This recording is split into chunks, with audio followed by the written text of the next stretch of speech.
All right, let's dive into this, the coaching philosophy of Justin Trent. Looks like we've got a lot to unpack here. Journal entries, some pieces from his book, The Infinite Field, even a transformation worksheet. It's pretty fascinating. What's interesting is the way he kind of brings together these different ideas. Like, on the one hand, you've got very practical techniques like NLP, and then on the other hand, these big concepts from Eastern philosophies. Yeah, it's not your typical self-help stuff you see out there. Hmm. Yeah, I mean, I was looking through his journal, and you've got quotes from the Tao Te Ching right next to notes about, like, setting goals. It makes you wonder how he actually puts it all into practice. You can really see that play out with his emphasis on surrender. Oh, yeah. That jumped out at me right away. Yeah, and it's clearly a lot deeper than just giving up. In A Infinite Field, he has this great analogy about the caterpillar transforming into a butterfly, Oh, right. where the caterpillar has to completely surrender its old form to become something new. It's a powerful image, for sure. Makes you think about surrender, not as weakness, but as this crucial step in, like a bigger process of growth. Exactly. And it's not just theoretical for him. In his journal, there are entries where he talks about surrendering to the present moment, letting go of that need to control outcomes. That's interesting. It's like he's really living this principle in his own life. Which, I mean, it makes sense, right? If you're trying to help people make big changes, really transform, they'd have to be willing to let go of old patterns, those old ways of thinking. Oh, absolutely. And hand in hand with surrender, you see this theme of mindfulness and awareness popping up everywhere. Right. But his definition seems to go a lot deeper than just paying attention. Okay, so how does he define it? I mean, it seems like a really core idea for him. Yeah, both the journal and the infinite field point to awareness as this still boundless presence that underlies all experience. It's like the stage where the play of our thoughts and emotions unfolds, but it's not defined by them. It's almost like a neutral observer. I like that, the neutral observer. And he specifically talks about experiencing this heightened awareness during meditation, which he seems to be pretty dedicated to from what I saw in the journal. Absolutely. And that dedication to meditation really speaks to his focus on mental discipline. It's not just about being aware, it's about actively shaping and controlling our thoughts. Right, and that's where those NLP techniques come in, right? He's combining this Eastern mindfulness with these very Western action-oriented tools. Yeah, it's a fascinating blend. Like in the journal, there are entries where he's using affirmations and visualizations to attract things, wealth, relationships, success. It's like he's actively shaping his reality. And it sounds like it's working. You can really see his life transforming as he applies these principles. Yeah. But how does he connect that to NLP specifically? The transformation worksheet is really insightful here. He uses a technique called anchoring, where he connects a specific feeling or state to a word or an image. Oh, okay. Yeah. So instead of just vaguely visualizing success, he's anchoring it to something tangible, something he can access right then and there. Exactly. And he links these anchors to these deeply held values that he uncovers through something he calls value solicitation. Okay, hold on. Let's break that down. How does this value solicitation thing work? Well, it's all about helping people uncover what truly motivates them at their core. He uses these specific questions and exercises to identify those core values, and then he connects those values to the client's goals. So it's like making the goals more powerful, Right. more meaningful. Exactly. You're way more likely to stick with something if it aligns with your deepest beliefs. It's not just a goal anymore. It's an expression of who you are. Right, right. And speaking of alignment, we got to talk about the influence of Eastern philosophy on his work. I mean, his journal is filled with quotes from the Tao Te Ching. Oh, yeah. It's that idea of aligning with the natural flow of the universe, right? Like working with life, not against it. Exactly. And that ties into the concept of flow state, which he mentions quite a bit. It's about finding that sweet spot where effortlessness and focus come together. Yeah, like when you're so absorbed in what you're doing, that time just melts away. I definitely get that when I'm writing, but it seems like he's connecting this to something bigger, He is. For him, flow state is about aligning with the natural rhythm of the universe, a concept that's deeply rooted in Taoism, that Wu Wei we talked about earlier, effortless action. So it's like by surrendering to that flow, we tap into this deeper source of energy and creativity. Precisely. And it challenges that idea that we have to, force our way through life. Instead, we can learn to work with its natural currents. I like that. Which brings us back to surrender, right? I mean, that's a major theme throughout all of this material, surrendering to the present moment, to challenges, even to something beyond himself. Yes. And it's in those moments of surrender, it seems, that he experiences the most profound insights and breakthroughs. It's like he's saying that by letting go of that rigid need to control, we open ourselves up to so many more possibilities. Exactly. And that's incredibly empowering because it suggests we're not limited by our current circumstances. We can surrender to a process of growth that might lead us in directions we never even imagined. And it's not passive, right? There's this sense of active participation in that surrender. Absolutely. It's about aligning our will with a larger purpose, a flow that's bigger than just our individual desires. So it's not about giving up on our goals, Yeah, but letting go of how they actually manifest. precisely. And that's where mindfulness becomes so important. Yeah, because by becoming more aware of our thoughts, feelings, and beliefs, we can start to see where we might be resisting that surrender. Exactly.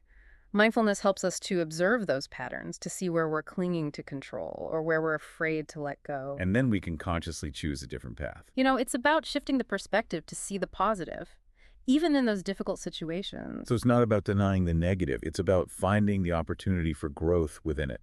Exactly. And we see him actively using reframing in his own journal, transforming limiting beliefs about himself into these more empowering affirmations. It's like he's constantly rewiring his mindset for success and fulfillment. And it's not just about positive thinking, is it? No, it's about actively choosing a more empowering perspective. Okay, so we've covered a lot already. Yeah. I mean, Justin Trent's coaching philosophy is this fascinating blend of Eastern and Western thought, emphasizing surrender, mindfulness, and manifestation. And don't forget those practical tools, like NLP and reframing. It's a really holistic approach, that's for sure.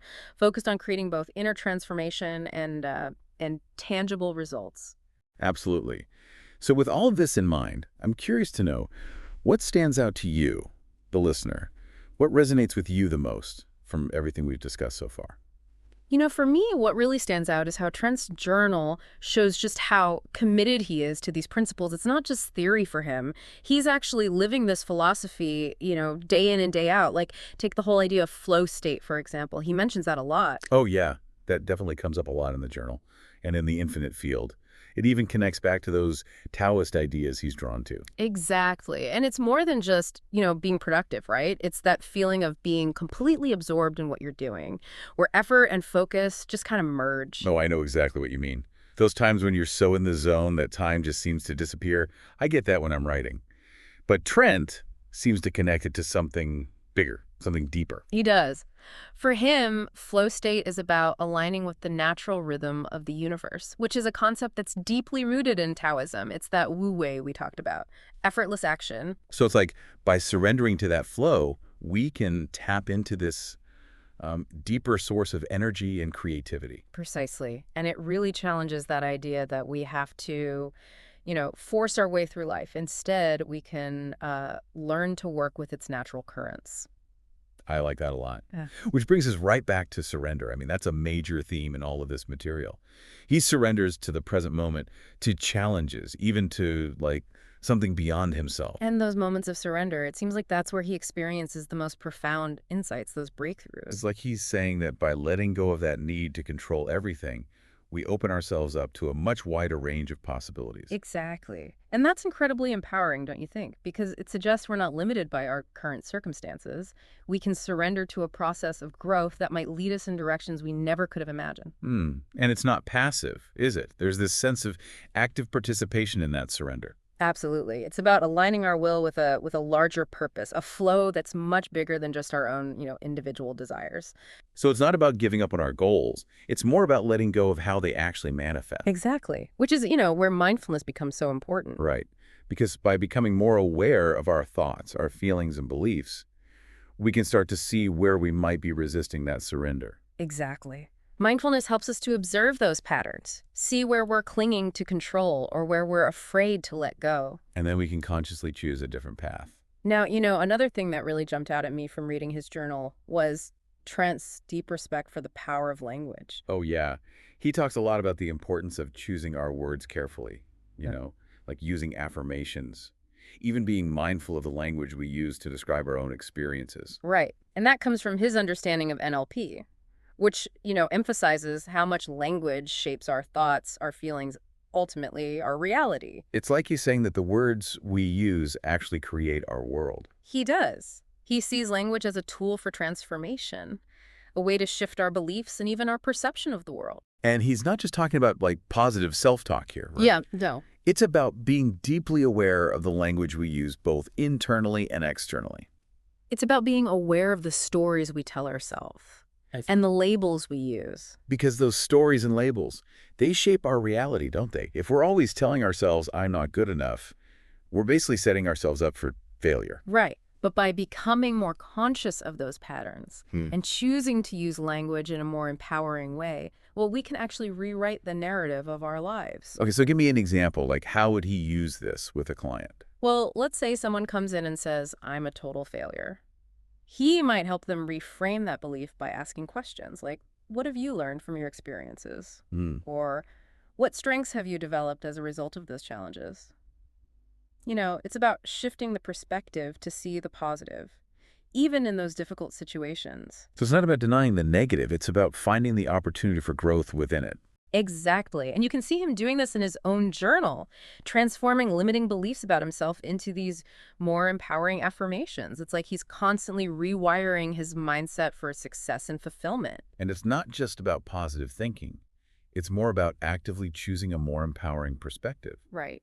Now, Trent also talks a lot about aligning our actions with our core values. This seems to be a really big part of his coaching.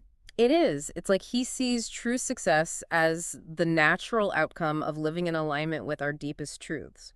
And he even uses that transformation worksheet to help people identify and articulate those values. Right. That's that value solicitation process. Exactly. You know, he guides people in uncovering what truly matters to them. Right. And then that becomes the foundation for their goals and their actions. And in the journal, you see him reflecting on his own values, like loyalty, integrity, wisdom. Yes. Those are his guiding principles. And that's where things get real. It's not just about feeling good. It's about acting in accordance with those values. So it's about creating a life that feels, authentic, meaningful, not just chasing after external achievements. Right.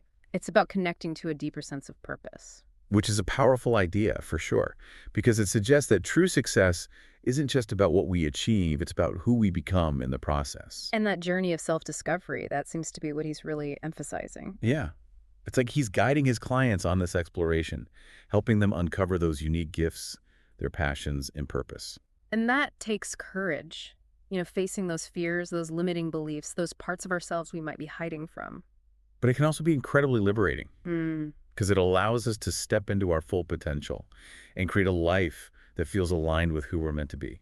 And, this connects back to something else Trent talks about, the importance of integrating spirituality into our lives. Oh, yes. That's definitely woven through everything we've seen so far. And it's not about any specific religion or anything like that. It's more about cultivating that sense of connection to something larger than ourselves, whether it's, a universal consciousness or just a deeper sense of meaning. And that connection can be nurtured through things like meditation, spending time in nature, even just engaging in activities that bring us joy and purpose. Exactly. And you can see Trent incorporating those practices into his own life. He talks a lot about meditation, journaling, taking time for quiet reflection. Right. It's not about becoming some kind of guru. It's about finding what works for you and weaving it into your life in a way that feels natural. You know what really caught my eye in the journal? His ideas about creative energy. Oh, yeah. He seems to view that as this vital force that's constantly shaping our reality. And not just in an artistic sense, right? But as the driving force behind everything we do and experience. Our thoughts, emotions, actions, even our physical health. It's like he's saying this energy is always there, but we can learn to consciously direct it. And he uses things like visualization and affirmations to channel that creative energy toward our goals. Exactly. He seems to believe that by becoming aware of this energy and working with it intentionally, we can become co-creators of our own reality. That's powerful. Instead of feeling like we're at the mercy of external circumstances, we can actually tap into this inner wellspring of energy and shape our own experiences. And this connects directly to those principles of manifestation, which, Trent's really fascinated by. He talks about using visualization and affirmations to attract what we want. And there are entries where he actually describes manifesting specific things like financial abundance, relationships. It seems like he's really putting these principles into practice. He is. But it's not just about getting what we want. He seems to see manifestation as this process of aligning ourselves with a larger purpose. So it's about focusing our creative energy on goals that are in line with our deepest values, our sense of purpose, not just fulfilling our own needs, but contributing to something bigger. Exactly. And that brings us to another theme that runs through all of this: service and contribution. Yeah, he writes a lot about that in his journal, especially his hopes for the future. What does a life of service look like for him? Well, it seems to be about using his gifts to make a positive impact on the world, whether that's through his coaching, his writing, or even just, his interactions with other people. And it's not about those grand gestures or anything. It's more about weaving that spirit of service into everyday life. Exactly. It could be small acts of kindness, volunteering, or even just showing up in our relationships with love and compassion. And he seems to believe that by focusing on service, we not only create a better world, but also experience greater fulfillment in our own lives. It's like he's saying that by shifting our focus from what can I get to what can I give, we tap into a source of joy and meaning that's way more rewarding than material possessions. That's a great point, especially in our culture where there's so much emphasis on getting more and more. What if we all focused on contributing instead? It's a shift in perspective, and it can be incredibly liberating. It helps us to move beyond that sense of scarcity and lack. And it's not about denying our own needs. It's about finding that balance between caring for ourselves and contributing to the well-being of others. It's about recognizing that our own happiness is connected to the happiness of others. So by working to create a more just and compassionate world, we're ultimately creating a better life for ourselves as well. Exactly. Now, another thing that really stood out to me, Trent talks a lot about the subconscious mind and how it's this powerful tool for growth and manifestation. He does. He's fascinated by how it works and how we can tap into its power to create lasting change. And he doesn't see it as something to be afraid of. Yeah. It's more like a valuable resource that we can learn to work with. Right. He describes it almost like a garden that we can cultivate, tending to the seeds of our thoughts and beliefs. And he uses tools like affirmations, visualizations, NLP, all as ways to reprogram the subconscious mind with more empowering patterns. Yeah. He sees those tools as ways to communicate directly with the subconscious mind, bypassing that critical filter of the conscious mind. So by repeatedly exposing our subconscious to positive messages, those new neural pathways, we can start to shift those deeply ingrained beliefs that might be holding us back. Exactly. And that can be really transformative because it creates change from the inside out. So it's not about forcing ourselves to change our behaviors with willpower. It's about working at a deeper level to create a new internal landscape. And that's where the real power of his approach lies. It's not about superficial changes. It's about aligning our conscious and subconscious minds, our thoughts, feelings, and actions. So instead of constantly battling with ourselves, we learn to work with all parts of ourselves to create a more harmonious and fulfilling reality. Now, he also talks a lot about overcoming fear and limiting beliefs. Right. And he doesn't see fear as something to be avoided or suppressed. It's more like an opportunity for growth.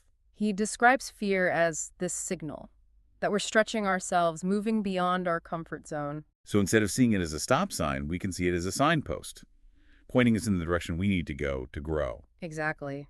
And he uses tools like reframing and NLP to help shift our perspective on fear, transforming it from this paralyzing force into a catalyst for action. So it's not about becoming fearless. It's about learning to dance with fear, embrace it as part of the human experience. And then there's the whole concept of inspired action. Right. Not just working hard, but aligning our actions with our intuition and our purpose. It's about taking action from a place of alignment, not force or struggle. So instead of pushing and striving, we learn to listen to that inner guidance and take action that feels aligned with our highest good. And when we do that, it often feels effortless. Things just seem to fall into place. It's like we're tapping into this flow of energy and support that was always there, but we were blocking it with our resistance or need to control. It's a beautiful idea. It suggests that when we're aligned with our purpose and taking inspired action, the universe actually conspires to support us. And that brings us right back to surrender, doesn't it? That willingness to let go of the need to force things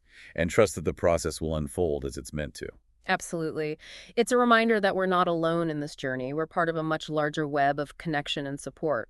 So it seems like Trent isn't just offering techniques. He's presenting a whole way of being in the world, a philosophy for every aspect of life. It's a philosophy grounded in awareness, fueled by purpose, guided by values, and expressed through inspired action. And it invites us to, step into our full potential as human beings, to become co-creators of a world that's more loving, just, and interconnected. It's a beautiful vision, Uh-huh. and one that I think has the power to inspire some real change. Now, before we wrap up, I want to touch on one more thing that really stood out to me: the importance of gratitude. Oh, yes. He expresses gratitude frequently in his journal for the opportunities, the experiences, the relationships in his life. And it's not just about saying thank you. He seems to be cultivating a much deeper appreciation for life itself. The ups and downs, the challenges, the triumphs. He does. He seems to understand that gratitude is a powerful force. It can shift our perspective and create a more positive experience of life.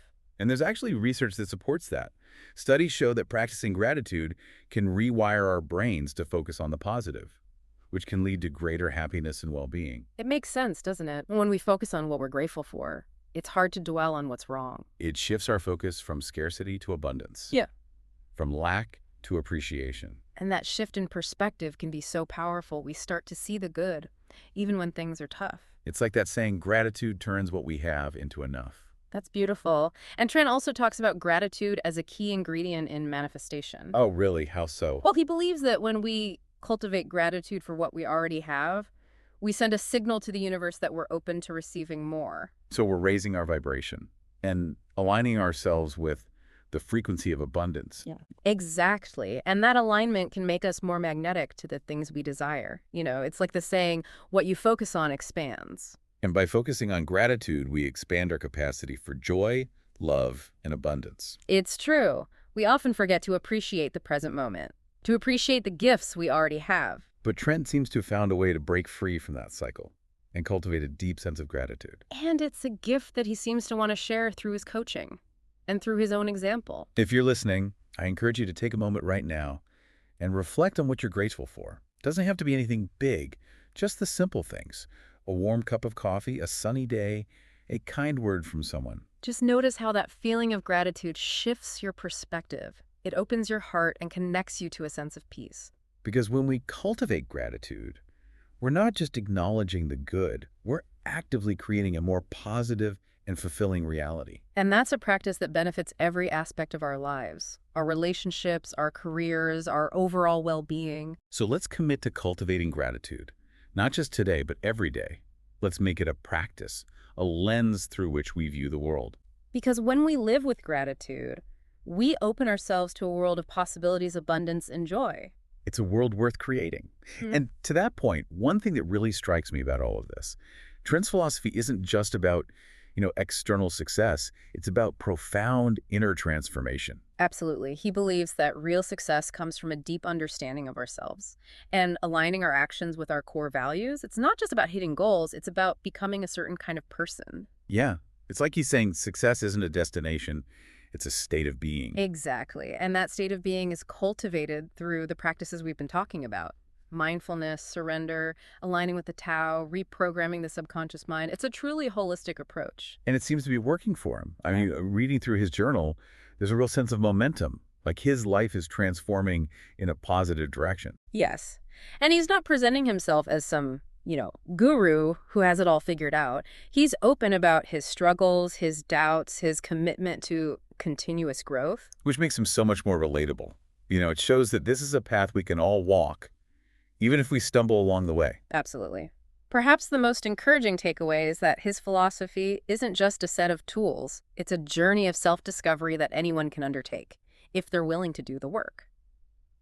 So, as we wrap up this deep dive, I want to leave you with a final question. If you could adopt just one principle from Justin Trent's approach, which would it be and why? Yeah, it's a big question. It really makes you think about which of these ideas speaks to you, on a deeper level, and how it could help you create positive change in your own life. It really is. It's like what we've seen in Justin Trent's work it's almost like a roadmap for personal transformation. He's combined these practical tools with this ancient wisdom in a way that feels really grounded, but also inspiring. And he doesn't shy away from the inner work. Yeah. He seems to understand that real change has to start from within. Yeah. And he really stresses the importance of aligning our actions with our core values. Yeah. It's not just about, achieving success in the outside world. It's about becoming the kind of person who naturally attracts those things. It's about embodying those values: integrity, wisdom, compassion. and making them the driving force behind our choices, our actions. And you can see that reflected in his own life, in his journal entries. He's always evaluating his choices, asking himself, does this align with my values? Yeah. Is this helping me grow? Is this contributing to the well-being of others? Exactly. It's not just about setting goals. It's about creating a life that feels like it's in line with who we are at our core. Right, and that takes a lot of self-awareness, doesn't it? It does. Being willing to really look at our beliefs, our motivations, our habits. And that's where practices like mindfulness and meditation can be so helpful. They give us that space to step back from the constant chatter of the mind and observe our thoughts and feelings without judgment. It's like creating space for that neutral observer we were talking about, that sense of awareness that helps us see things more clearly and make choices that are aligned with our higher selves. And from that place of awareness, we can start to shift those limiting beliefs and patterns that might be holding us back and respond to life's challenges with more grace and resilience. And even embrace those challenges as opportunities for growth, right? That seems to be a big part of his philosophy. It is. He doesn't see obstacles as setbacks, but as stepping stones on the path. The transformation. Exactly. Yeah. And that ties back to surrender, trusting that the universe is unfolding as it should, and that we can learn and grow from every experience. Even the tough ones. Especially the tough ones, because it's in those moments that we're really pushed to our limits and forced to confront our fears and limitations. And that's where real growth happens, when we step outside of our comfort zones and allow ourselves to be challenged. Exactly. And it's a continuous process. Trent doesn't present himself as someone who has it all figured out. He's very open about his own ongoing journey of self-discovery. And that's what makes him so relatable, so inspiring. It's like he's not some guru on a pedestal. He's a fellow traveler who's willing to share what he learned along the way. And his willingness to be so vulnerable, so authentic, it makes his message so powerful. It's a reminder that personal growth is a journey, not a destination. It's this ongoing process of learning, evolving, becoming more aligned with who we truly are. And it's a journey that's available to all of us, no matter where we are in life. Absolutely. All it takes is a willingness to take that first step, a commitment to showing up for ourselves each day with curiosity, compassion, and a desire to grow. So, as we wrap up this deep dive into the coaching philosophy of Justin Trent, I want to leave you with one final thought. Remember that you have the power to create the life you desire. You have everything you need within you, and the support of the universe to guide you. To trust the process, embrace the journey, and never stop exploring the depths of your own potential. And be kind to yourself along the way. Be patient, celebrate your wins, and learn from your setbacks. Thank you for joining us on this deep dive. Until next time, keep exploring, keep growing, and keep shining your light.